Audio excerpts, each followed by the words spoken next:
una idea temeraria y un poco loca de nuestra amiga Marina Müller, que yo estoy aquí con ustedes hoy. Me parece una enorme paradoja, como decía el padre Stefano, que yo esté y ella no esté visiblemente. Le ruego a Dios que ella esté invisiblemente. Y como dijo el padre Stefano, y creo que tanto ella como Magdalena están con nosotros. Y es mi único homenaje muy modesto a la memoria de esta amiga tan querida.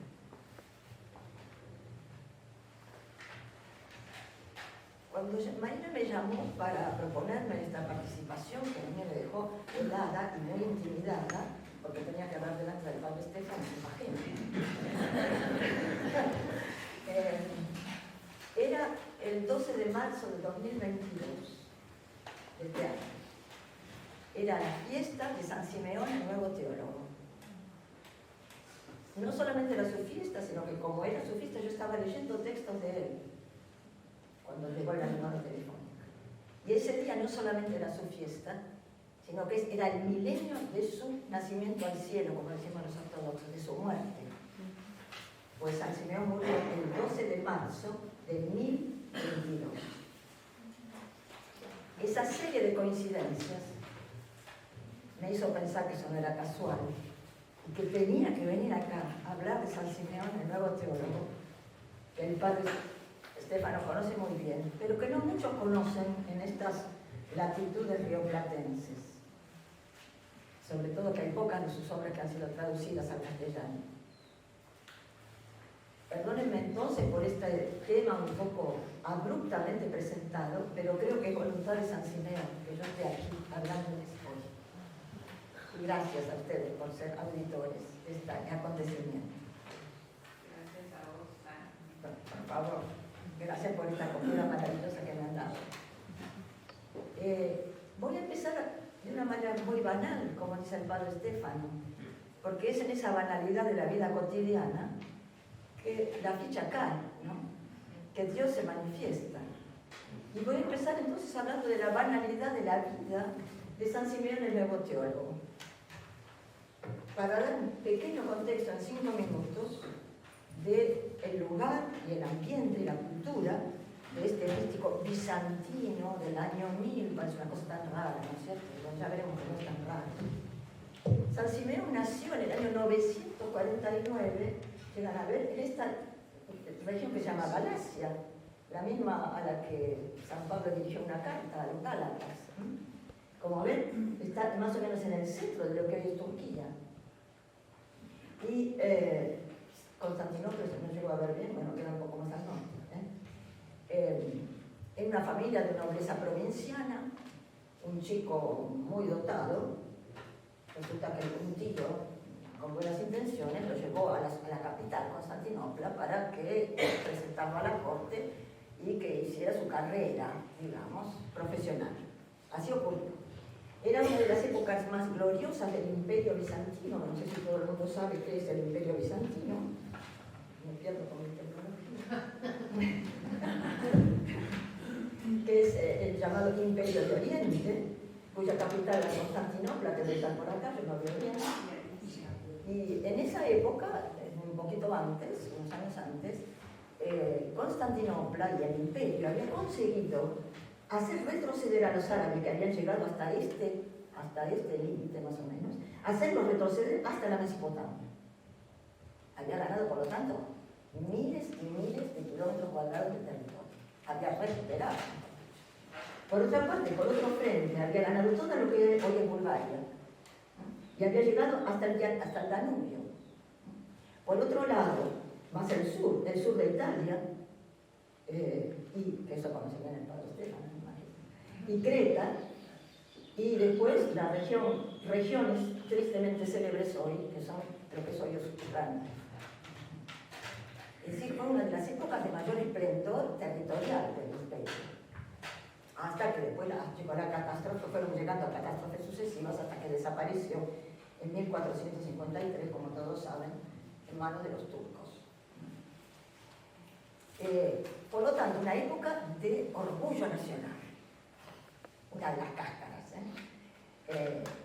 Orgullo nacional y laico, no solamente religioso.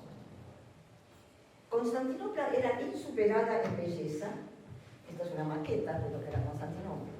Eran famosas sus murallas, en ese magnífico, no sé si alguno de ustedes conoce lo que es Estambul, quizá alguno de ustedes haya estado, no sé, si no, pero nunca estuve. Tenía decenas de iglesias, todas eran bellísimas. Por supuesto, la más importante era la que hasta hoy subsiste, Santa Sofía, que en el año 1000 ya tenía 5 siglos.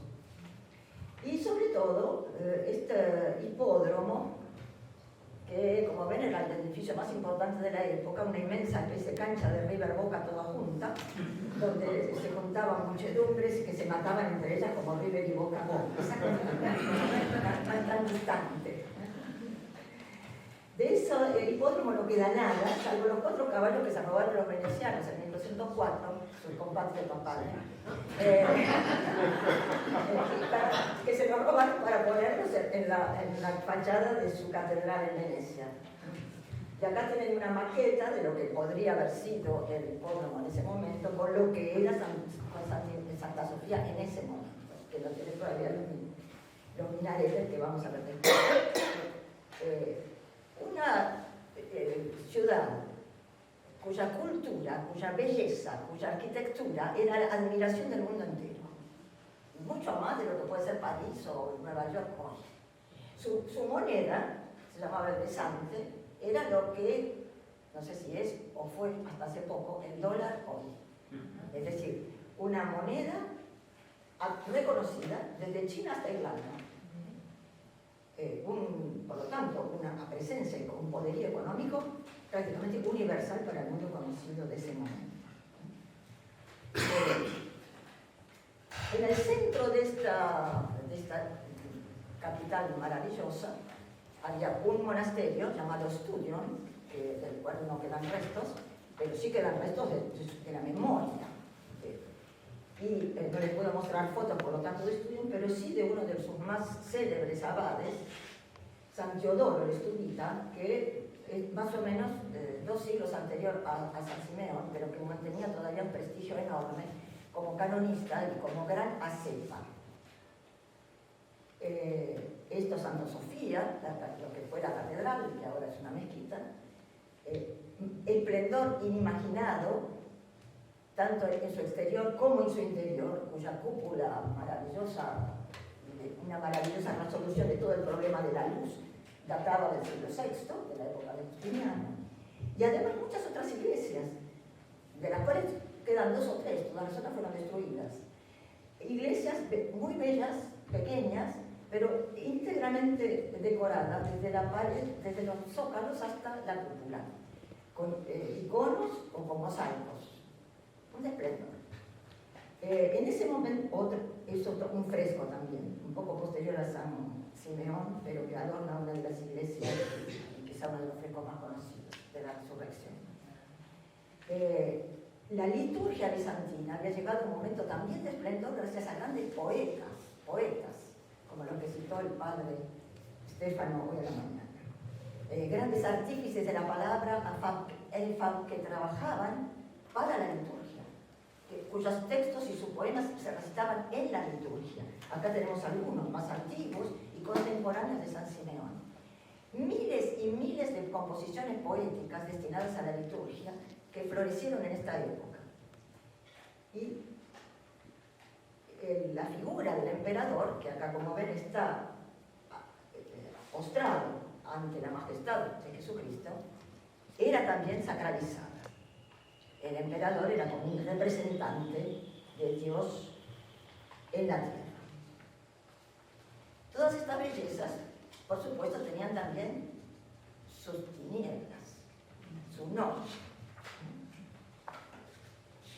Los bizantinos sentían la tentación de tomar lo simbólico por lo realizado, de confundir lo que el padre Stefano trata también de distinguir, la realidad de lo simbólico, de la expresión de esa realidad. Un gesto ritual, una acción ritual parecía suficiente.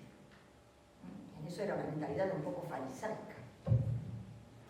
Se olvidaban fácilmente de las implicaciones espirituales o morales que podía tener el gesto simbólico. La vida política estaba llena de intrigas, igual que hoy en nuestros países, en Colombia. Y estas deficiencias del orden social bizantino se reflejaban también en la Iglesia. La Iglesia bizantina evolucionaba en el sentido de una reglamentación cada vez mayor de todas las normas litúrgicas, en primer lugar, liturgias fastuosas, pero rígidas. Se fijaron las fiestas, se fijó el calendario, se fijaron las vidas de los santos, todo se fijaba, se establecía. Hermosísimo. Pero, me imagino lo que pensaba el padre Estefan. Por supuesto, en ese contexto, la presencia de San Simeón fue precisamente una ruptura, una especie de reacción frente a este cristianismo tan formal y tan rígido. Simeón no se llamaba Simeón como nombre de nacimiento, se llamaba Jorge. Simeón es un nombre monástico, digamos. Y llegó a ese monasterio de estudio donde había estado San Teodoro el Estudita, que era todo salvo místico, era austero, canonista, dogmático, admirable en su manera, pero nada que ver con lo que fue San Simeón. Llegó al monasterio de estudio y allí encontró a un monje que se llamaba Simeón, llamado el Piadoso, a quien tomó como maestro espiritual. Era un simple monje, pero que tenía el raro don de la paternidad espiritual. El padre Estefano sabe que no es fácil ser padre. Y del discernimiento.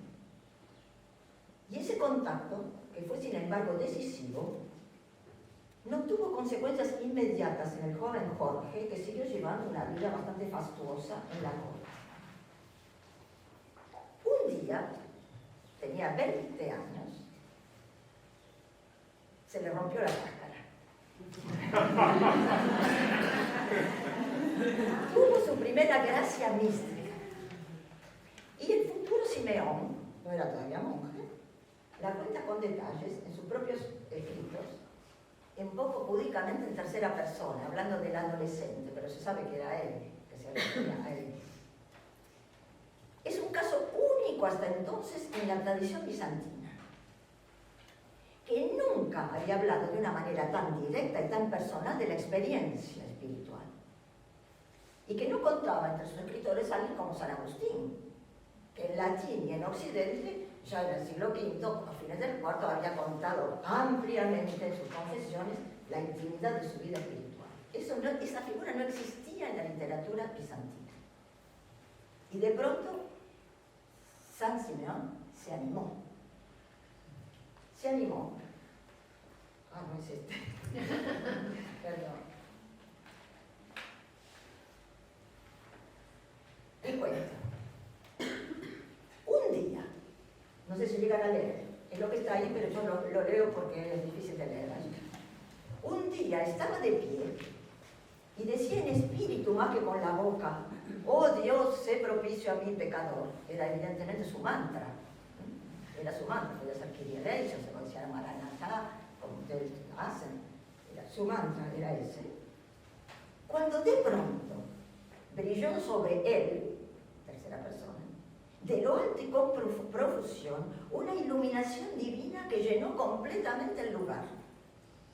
Ahí el adolescente no se dio más cuenta de nada. Olvidó que estaba en una casa o que se encontraba bajo un techo, porque solo veía luz por todas partes. No se daba cuenta de que sus pies estaban apoyados en tierra, ni tenía miedo de caerse, ni preocupación por nada de lo que toca a los hombres. Pero estaba enteramente presente a la luz inmaterial y, según le parecía, él mismo se había convertido en luz, olvidado del mundo entero. Fue inundado por lágrimas y por un gozo y un júbilo inexpresables. Entonces su espíritu se elevó hasta el cielo y descubrió otra luz más clara que la que estaba cerca. Cuando esta contemplación pasó y el adolescente volvió en sí, era presa de la alegría y el estupor y lloraba del fondo de su corazón y sus lágrimas estaban llenas de dulzura. Finalmente cayó sobre su cama y en el mismo momento cantó el gallo, anunciando la mitad de la noche.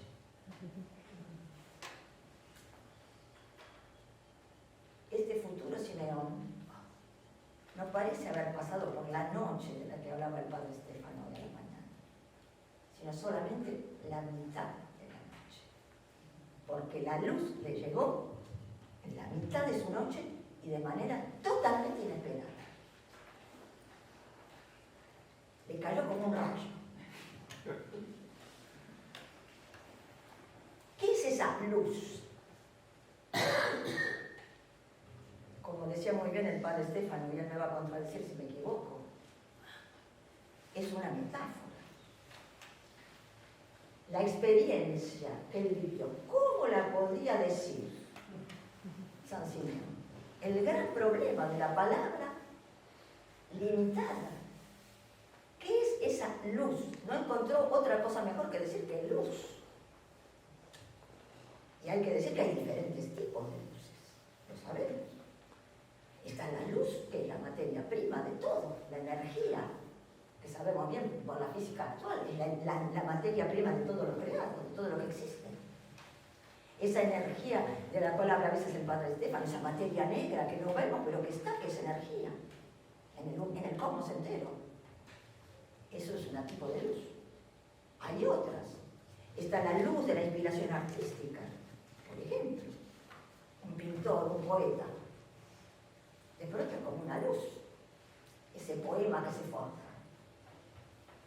La luz de la contemplación filosófica. Si hay acá algún filósofo, le rindo tributo. La luz del conocimiento científico, al que acabamos de aludir.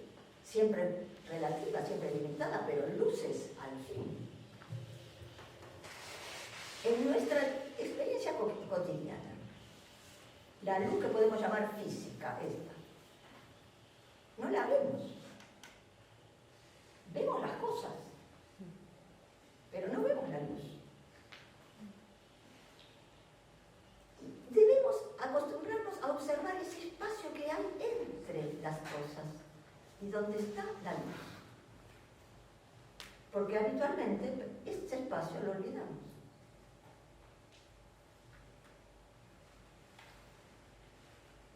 Y el acto mismo de ver la luz y ya no las cosas, abre nuestros ojos a lo infinito. La mirada no se detiene en el objeto que ve. A través del objeto, a través de la luz visible, contemplo lo que el Padre llama la realidad, lo real. Se pasa del mundo de los objetos, dice Jean Ledoux, del mundo de los objetos al mundo de las presencias, del mundo de las apariencias al mundo de las apariciones. Es la vida, es el viviente el que se nos aparece. Por eso dice San Juan en su prólogo, la vida es la luz de los hombres. La vida, el viviente. Debemos transformar la pregunta. No sé qué es la luz, sino quién es la luz.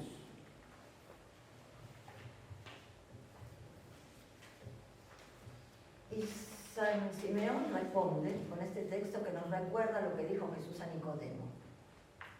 No hablamos de cosas que ignoramos, sino que damos testimonio de lo que conocemos. Recuerdan que anoche el padre Stefano nos había leído ese texto, que dice, nosotros hablamos de lo que Jesús dice a Nicodemo, nosotros hablamos de lo que sabemos. Esto mismo, parafrasearlo, lo está diciendo San Simeón. No hablamos de las cosas que ignoramos, sino que damos testimonio de lo que conocemos.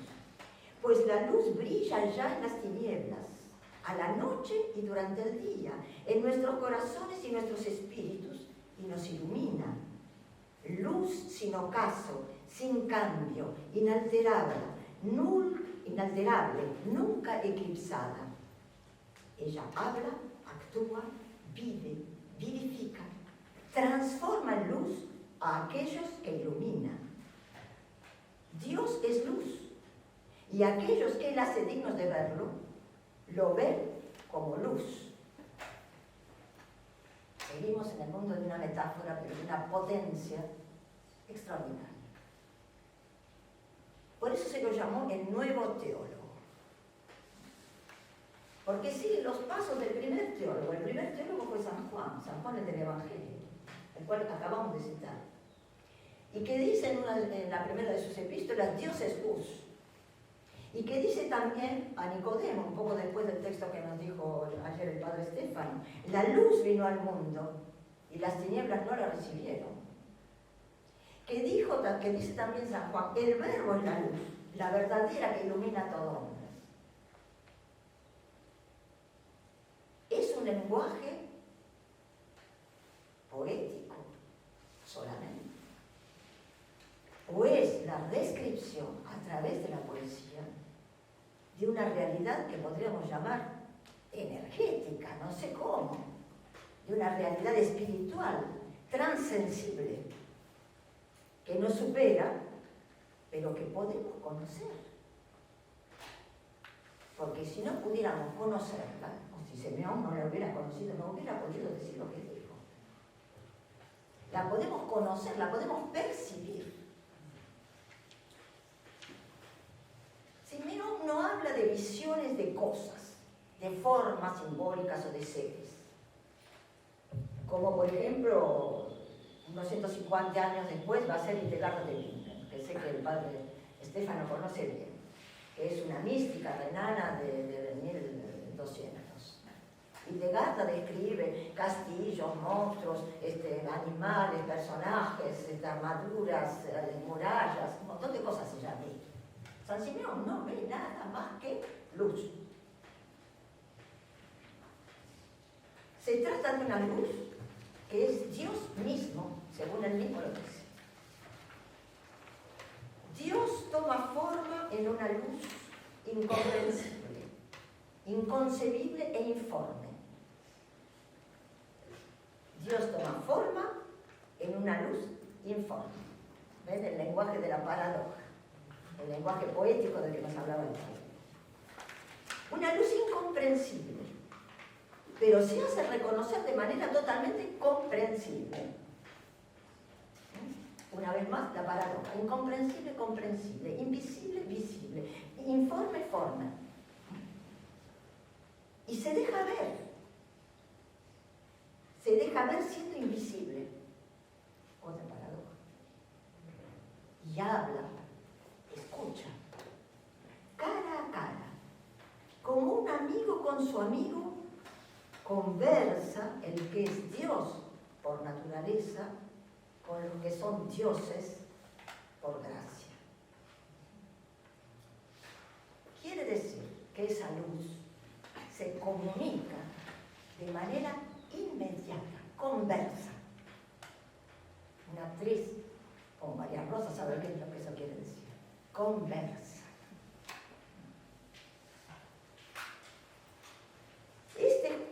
Para esta experiencia, la iniciativa divina, según San Simeón, es primordial y definitiva. Es Dios el que toma la palabra. Nosotros podemos buscarla, pero el que toma la palabra en este encuentro es Dios.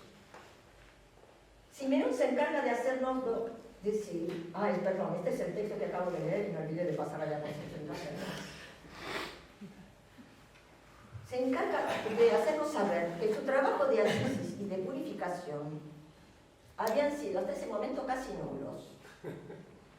Fíjense, dice, ese joven, sin haber ayunado muchos años, sin haberse acostado en el suelo, sin colchón, por lo tanto, sin haber llevado cilicio, sin haberse cortado el pelo, sin haber salido del mundo por el cuerpo cuando vivía en medio de la ciudad y tenía todas las ocupaciones de la vida presente, ese joven que no había hecho nada, ese joven comprobó que el fin infinito de toda virtud es la iluminación del espíritu. ¡Tras! En un segundo, se rompió la cáscara.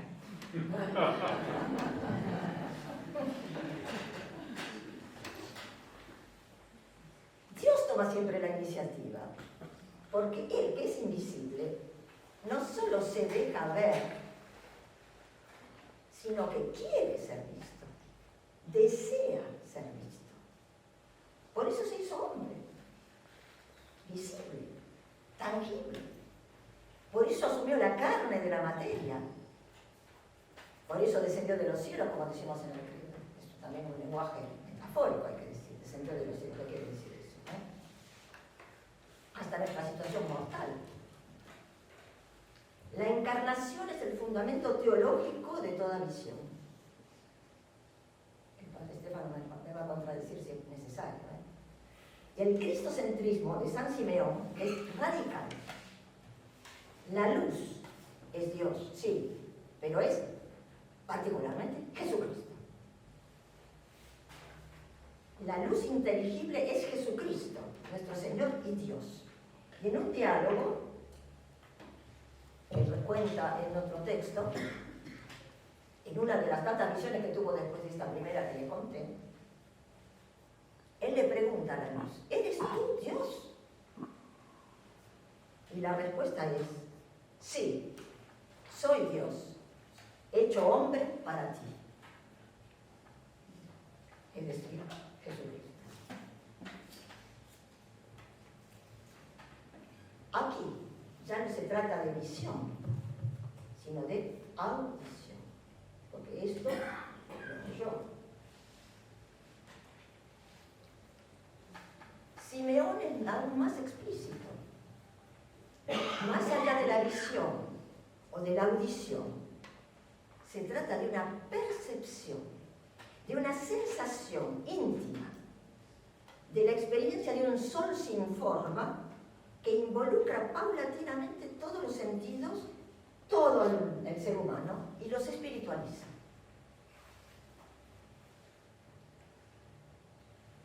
El ser humano posee una facultad de sentir única en la unidad del alma, de la inteligencia y de la razón. Unidad de la conciencia, el tema del retiro.